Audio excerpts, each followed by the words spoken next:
He is a retired U.S. Army Lieutenant General with over 37 years of active service, including service as an infantryman, a paratrooper, and a ranger. He received a PhD in philosophy from Johns Hopkins University and is the author of Just War Reconsidered, Strategy, Ethics, and Theory. He is a member of the Army Ranger Hall of Fame, and we're very happy to have him here. I was going to start out by saying that Jim and I met online, but that sounds weird, doesn't it? But we did actually meet online, because I was looking, I'm a program chair, program head at the National Army Museum, and we're always looking for speakers on different subjects, and one of the methods I usually do periodically, every 6 months or so, is I look who has received a Mount Vernon Fellowship. And so I was going through their long list and saw Jim on there, and he's a local to the museum, so we're glad to have him. And it seems like ever since then, we run into each other once every 60 days or so at some kind of event. So please give a welcome to Jim Newby.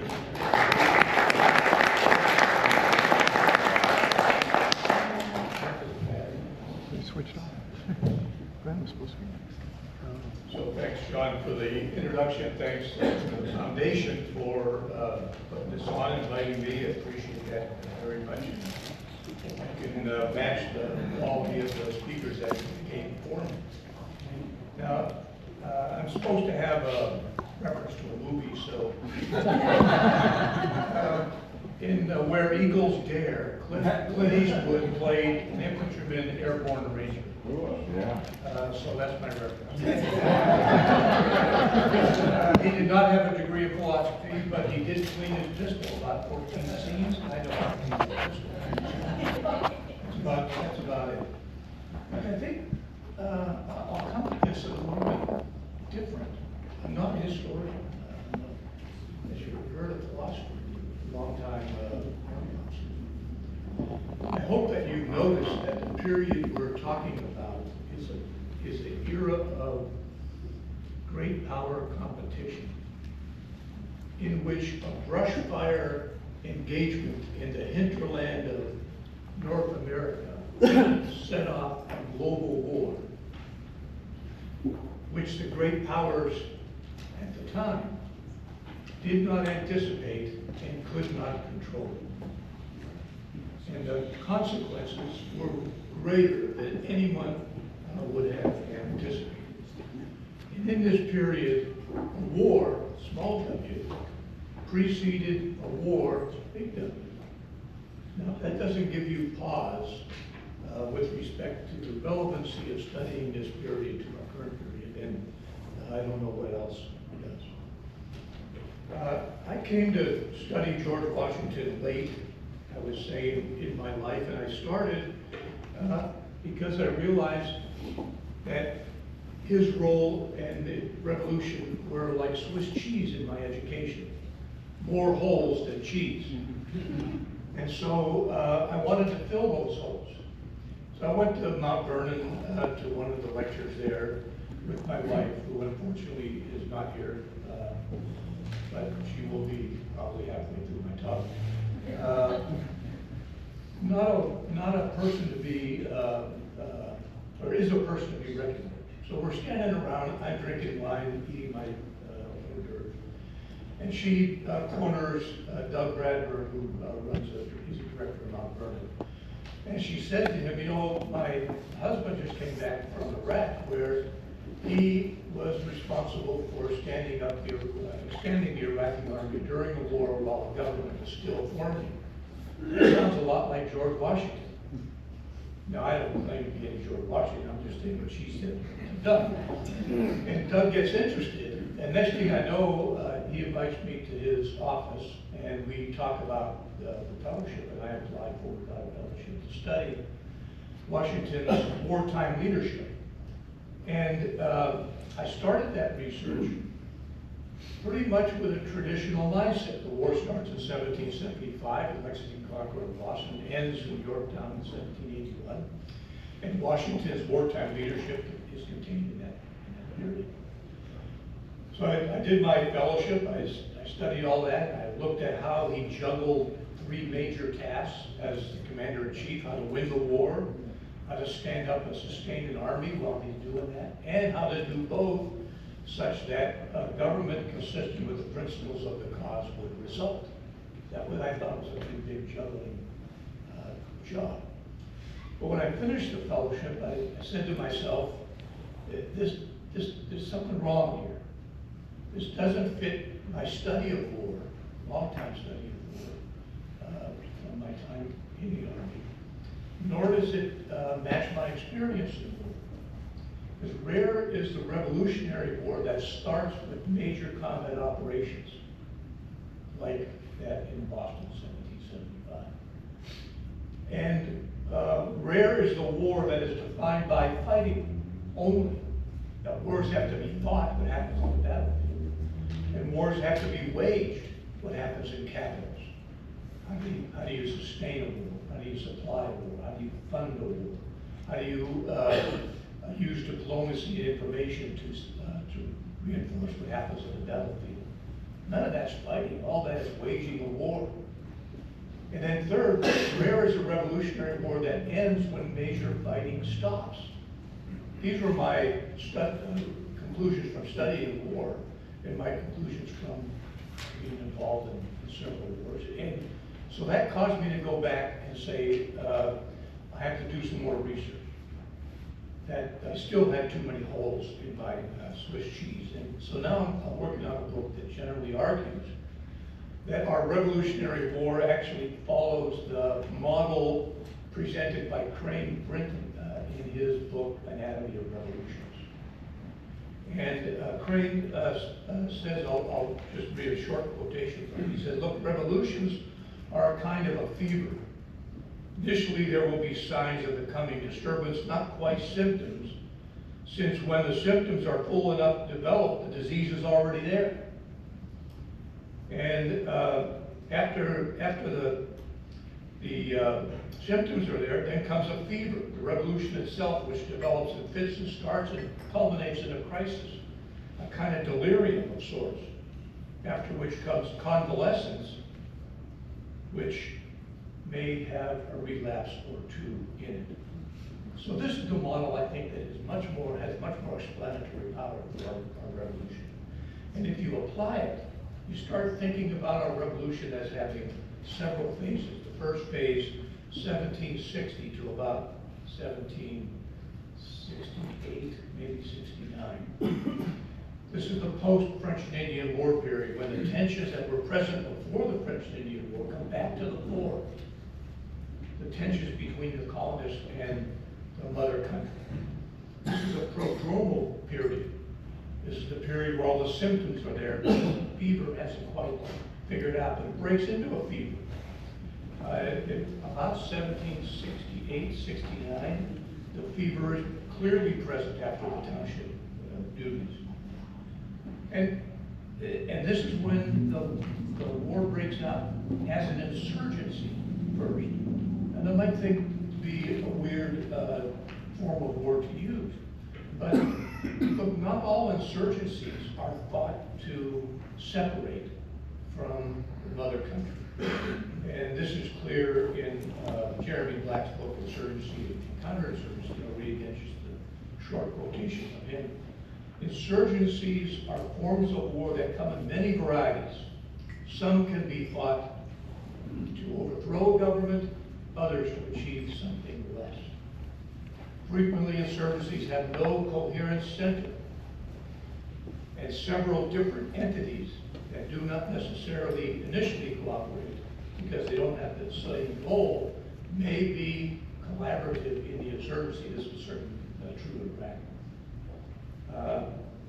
But can cooperate for a time at least, and then may split or they may stay together.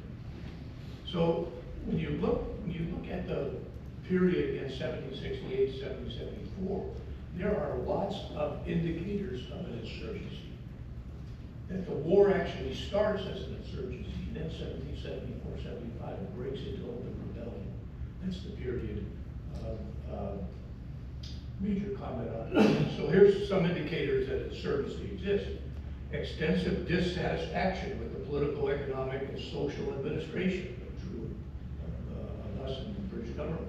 A growing sense of national aspirations, an extensive atmosphere of discontent, propaganda to delegitimize the reigning government, purposeful political violence to discredit the government, including threats, intimidation of government officials, infiltration of the government by those who are sympathetic with the insurgents, a growth of subversive organizations, or what we would call extra-legal organizations, using current terms.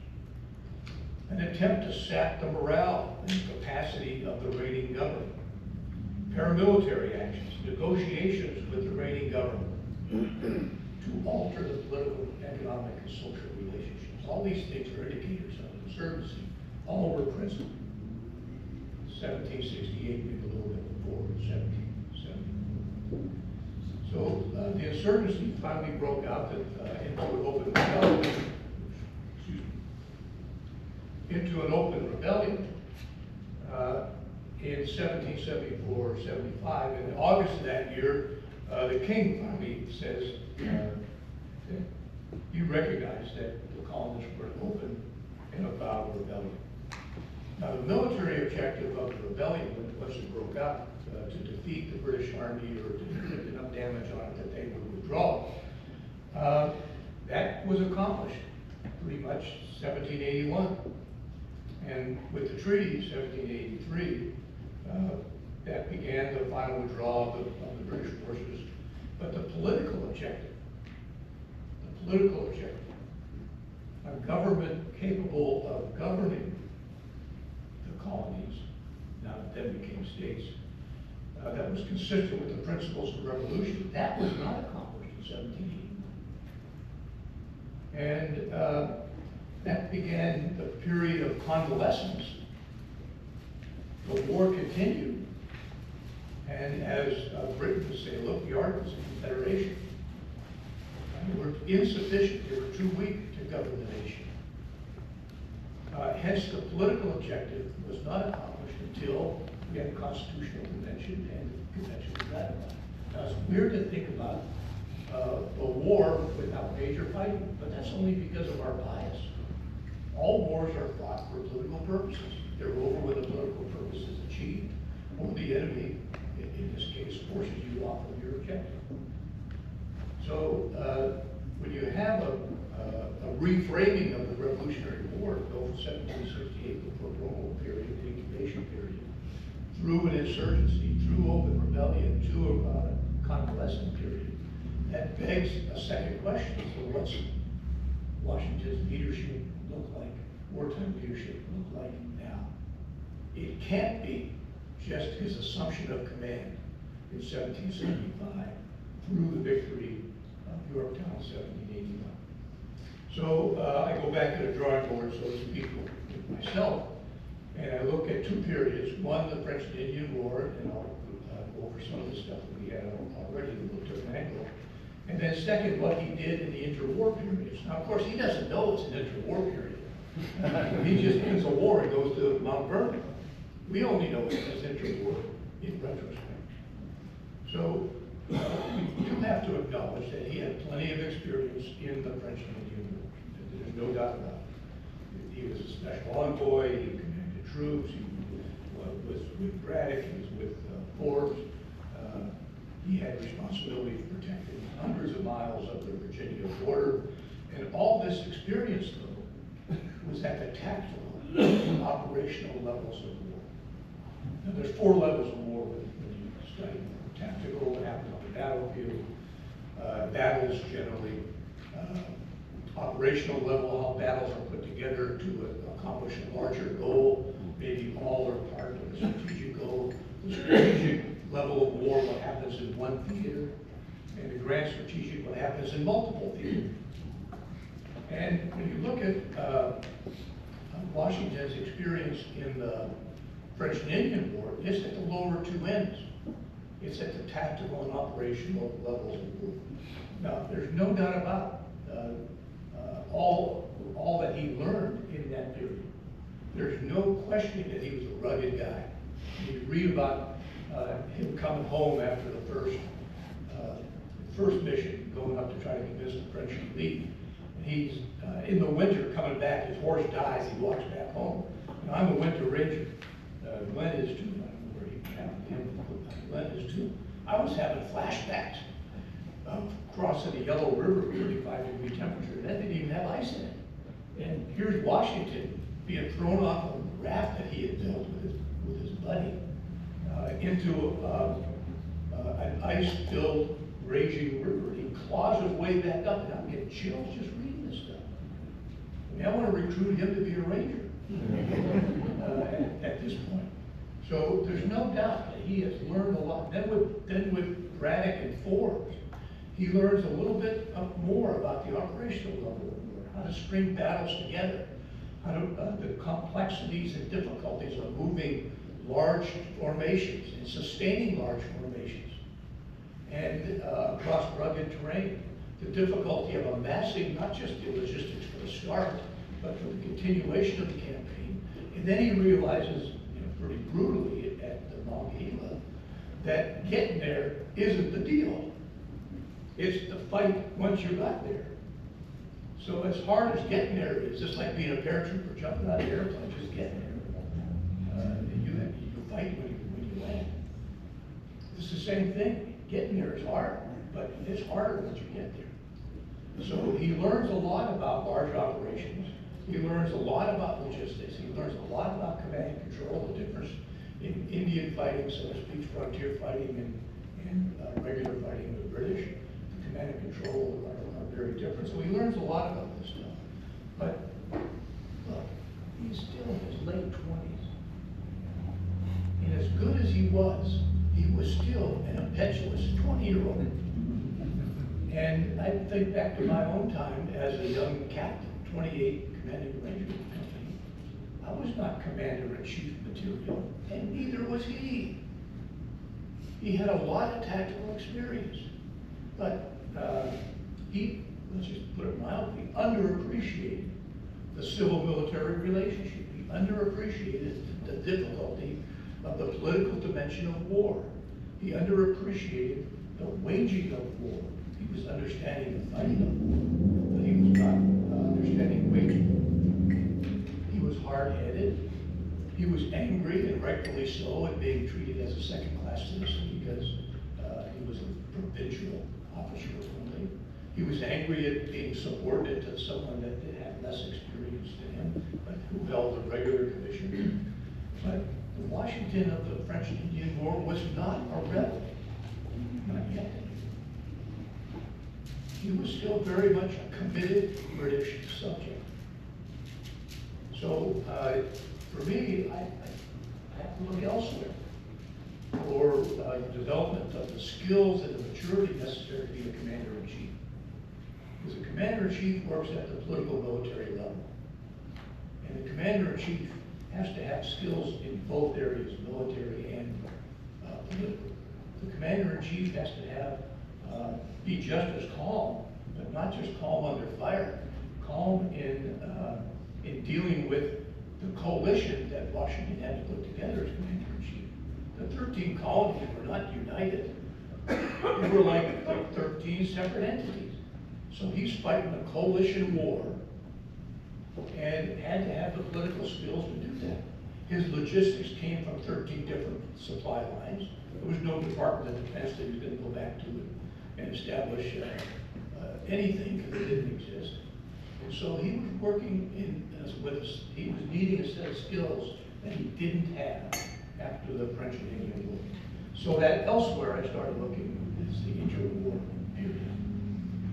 The period where 1765, 6, with the Stamp Act, that the colonists were starting to challenge the legitimacy of the British government, at least the legitimacy vis-a-vis the colonists. Later on, in 1776, they decided to break it. That was still years off. So Washington held several important positions in this interwar period. I'll name 4. And all these 4 in an aggregate, I think, augment and complement what he learned in the French and Indian War, set him on a path of maturity to be eligible to be a commander-in-chief.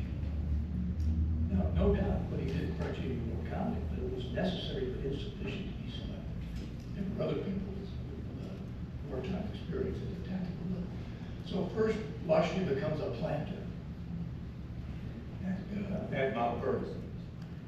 Second, and Mount Vernon is a pretty complex enterprise. Second, he becomes a Burgess, elected first year from Frederick County, then to Fairfax County. Third, he was a vestryman at what is now Public Church. And last, he was Justice of the Peace in Fairfax County. Now, these 4 positions, when you look backwards and try to ask yourself what's he learning, what skills are he developing in this period, come to be, I think anyway, the period in which these positions helped him mature as a human being, as a man. But it also helped him develop the managerial skills, the leadership skills, and the network, and the reputation that led to him being selected as the commander-in-chief. Now, being a Virginian, that helped too. But, these were developmental periods, and the interesting thing I see about them is they're not connected to wartime. He developed these commander-in-chief skills in peacetime in civilian positions. And when I talk to my military colleagues, they kind of get a little nervous about this. You mean someone could become a good general and not do that during wartime? Well, sort of, yes. And so this is the period we're talking about. So as a planter, he did a lot of studying before he became a planter. He applied then very modern techniques of picking soil types with fertilizer types with seed types. He wanted to make Mount Vernon self-sufficient because he realized that not just as a provincial officer was the system rigged against him, but the whole mercantile system was rigged against the colonists.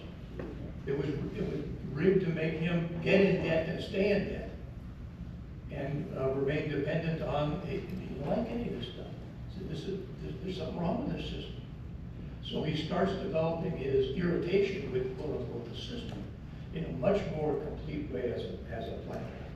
It's a large enterprise, 5+ farms, and each of the farms growing something different. He develops in this period the capacity to be self-sufficient. He starts weaving his own clothing.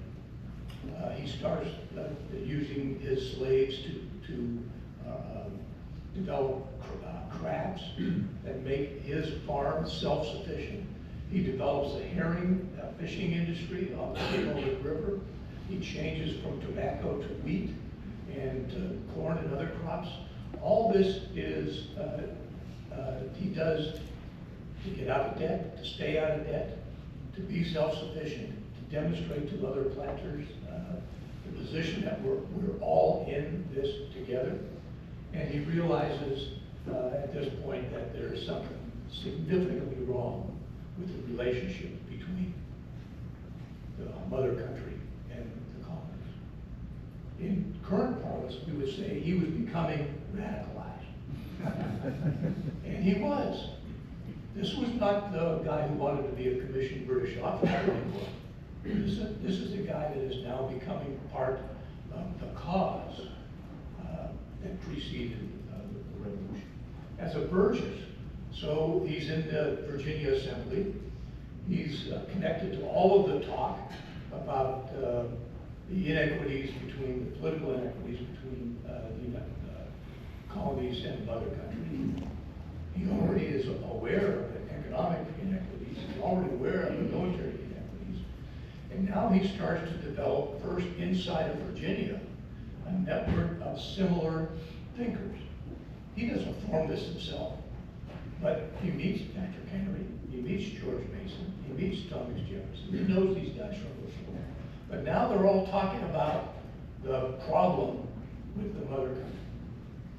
And as the Stamp Act gets developed, they're talking even more.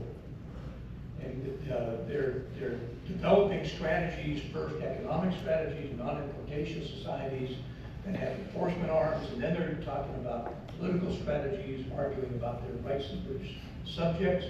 And in the House of Burgess, he forms this network of friends.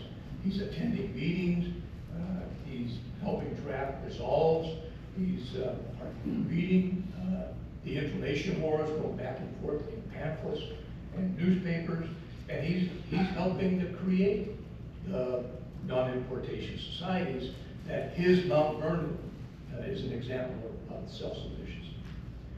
Again, as a vestryman, he's working with notables in the Tidewater area and in the planter class, and he's starting to understand Mason and Mason's view of the rights of British subjects and the rights that they should have.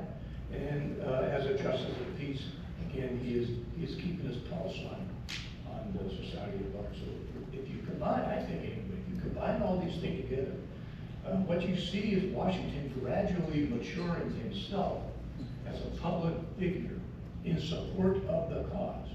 And by the time he goes to the Continental Congress in his uniform several years later, he already has a reputation. He's already known as one of us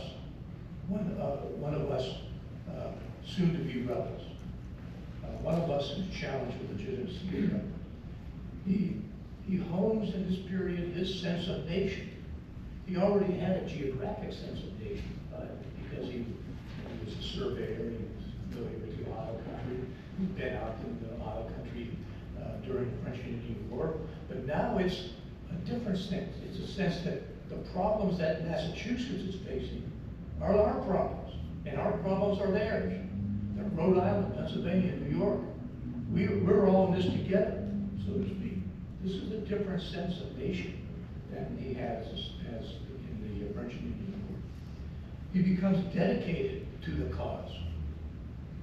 He becomes dedicated to risking his life. He shows up in his uniform as an indicator, look, I'm serious about this. I'm really willing to risk my life to move forward. Not initially for independence, initially just to get my rights. And you should be taking this, you the rest of us should be taking this seriously as well. And he forms a reputation that is trustworthy. Yeah, he's dedicated to the cause, and one part of that cause is you won't aggregate power to yourself to become an American king or an American monarch. The other leaders of the cause come to know him and trust him, such that he selected him as the commander-in-chief. And he selected not just because he was a rugged guy in the French and Indian War, that he fought, he did that, he was rugged, that he had lots of combat experience, he did.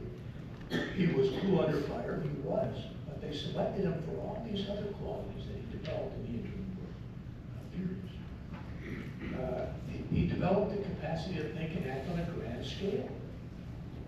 Running Mount Vernon was a big deal. And moving Mount Vernon from the red to the black, from dependency on the mother country to independency of the mother country, this was a big deal. He did this over time. And his ability to interact with other colonial leaders and even had in a way, a trustworthy way, this also came during this period. The first Continental Congress, he's not on any committee.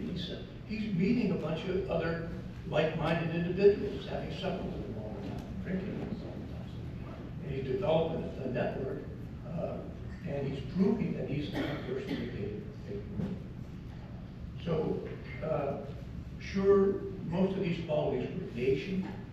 In the French and Indian War, Washington, at a younger age, but they also grew much more prominently afterwards, not in those leadership positions. And so for me, when you reimagine the war in this period and reimagine then ask yourself, how do you reframe Washington's leadership? He had critical leadership responsibilities that he took on himself. No one assigned him these things. But he had significant leadership impact in the incubation period, the prodromal period, 1760 to 1768 and 9. He had a big impact during the insurgency period, 1768, 69, 1774. He had a huge part in leadership in the Open Rebellion, 1775 to 1781. And he had key leadership in the final period of the war, the period in which the political objective was accomplished, 1781 to 1789. Washington thought his role was done when he resigned his commission after in 1783. John Ellis puts it this way, he said, though Washington considered his own contributions complete, he did not feel that the revolution was over. The next step was as plain as any problem in Euclid. It was an enlargement of the federal power sufficient to consolidate the energies of an expanding population and resources of the continent. Washington's final wartime role was 1783 to 1789, President of the Continental Congress, or Constitutional Congress, and leader through the ratification period of the Congress. So that was my take on my own study. I hope I've at least given you a little bit of food for thought on a reframing of the period that we're talking about, and I certainly look forward to your questions. Thank you.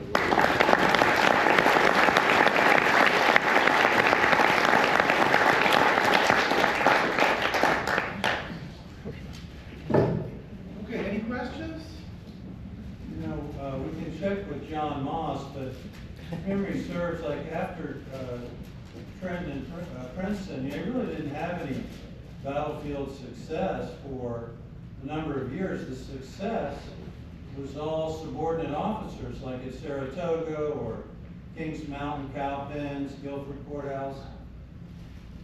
It seemed like that would, for a lot of us, that would be a little unsettling that it's the other officers that are having battlefield success, not me. But yet, I guess he was still, and obviously Gates and them tried to mess with them, in Valley Forge and so forth.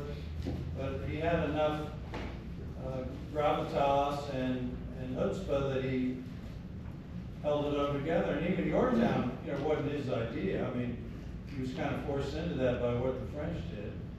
But he still pulled it off. Well, he does hold his own, and even with Saratoga, he sends reinforcements there. He sends Morgan and a couple others that are very important to the success. He realizes he's mature enough to say that, look, there's going to be a success there. I'm not with it, but it's an important one. I need to send my people to it.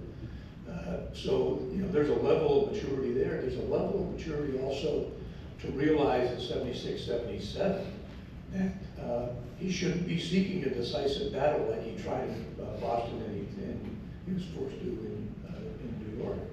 So there's still a lot going on in Washington's head and in the way he led the army, even though he was not, as you rightly point out, having any battlefield successes. But this is another interesting thing about war. There's an interesting anecdote at the end of the Vietnam War. Two colonels, a Vietnamese colonel, North Vietnamese colonel, and an American colonel, and they're talking in Paris. And the American colonel says to him, to the North Vietnamese, hey, you never beat us on the battlefield. And the North Vietnamese guy turns back and says, Roger that, but that's irrelevant. Washington can say the same thing. I didn't hear what you said. Which part? Oh, Oh, okay, so the North Vietnamese colonels and the American colonel are talking to one another. And the American colonel says to the North Vietnamese colonel, look, you never beat us on the battlefield, which was true. The North Vietnamese colonel responds, that's true, but it's irrelevant. And this goes to the point that I made earlier, that wars have to be fought and waged. success in fighting doesn't translate in success in the war necessarily. Washington's a perfect example.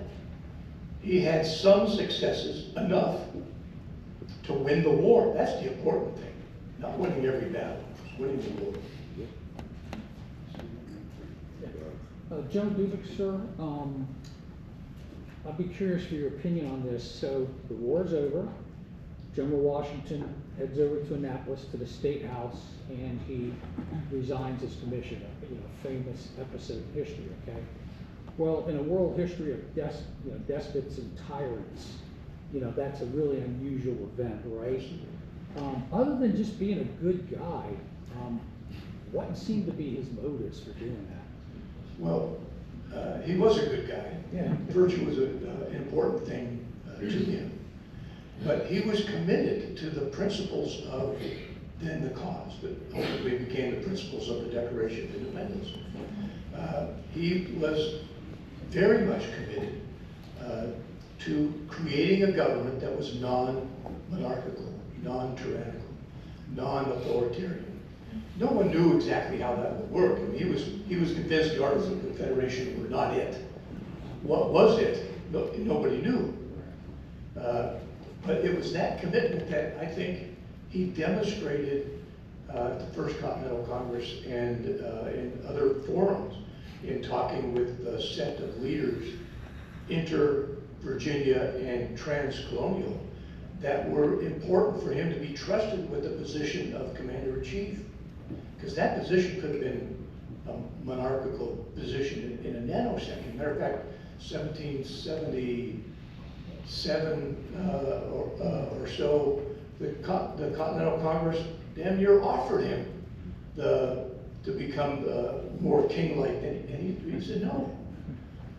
So there was a nice guy part to it, but there was also a political maturity to understand what the war was about, and to understand the purposes of the war. That war was a means towards some political end, not just a means to fight.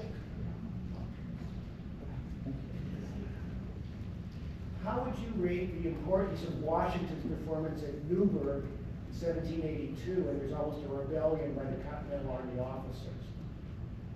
Well, the rebellion would put down. I mean, he had a couple of, I think there was the Pennsylvania guys rebelled, and there was one other colony the guys rebelled. He had another rebellion in 1782 and 3 from Newburgh, right? Is that what you asked? Yes. Okay, good. My hearing aids are in, but yeah.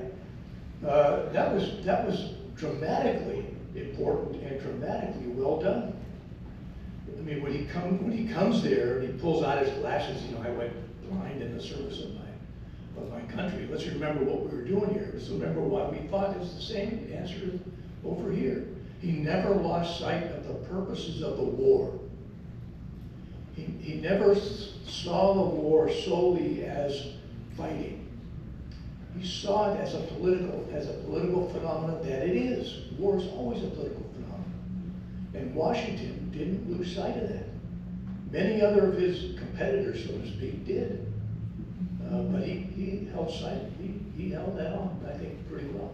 And that's, I think, helped him in Newburgh when he went up there. He waited, he knew about it. He was waiting for the dramatic point, he let it culminate, and then he shows up at exactly the right point and surprised everybody there. So I think he did a pretty good job. Thank you, sir. At the beginning of your talk, you gave us a little bit of a teaser. You were talking about how the French and Indian War was, or the 7 Years' War as a whole was an issue of great power competition, and then lessons that could be learned today. Would you mind expanding a little bit on that? Well, be careful. If you think you can control things because you're a great power, you're crazy. And a little money spent in prevention goes a long way. Rather than run in thinking that you can control events and then now you're stuck in a war you didn't want. But the United States has been able to do that a couple of times.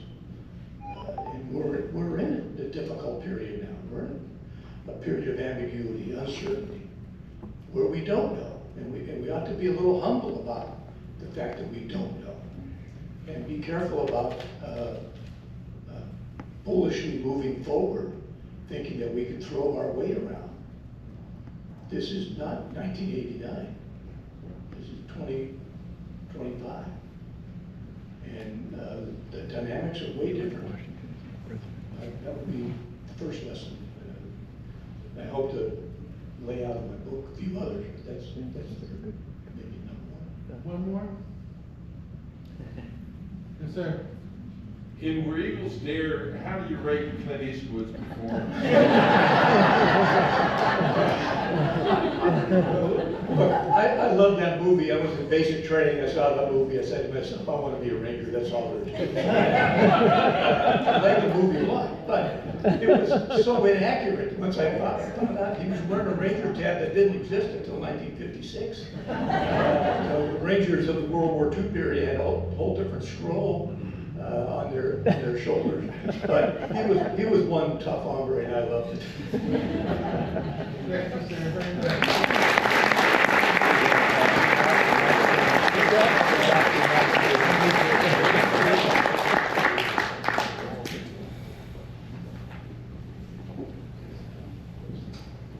Okay, thanks, Cheryl Dubik.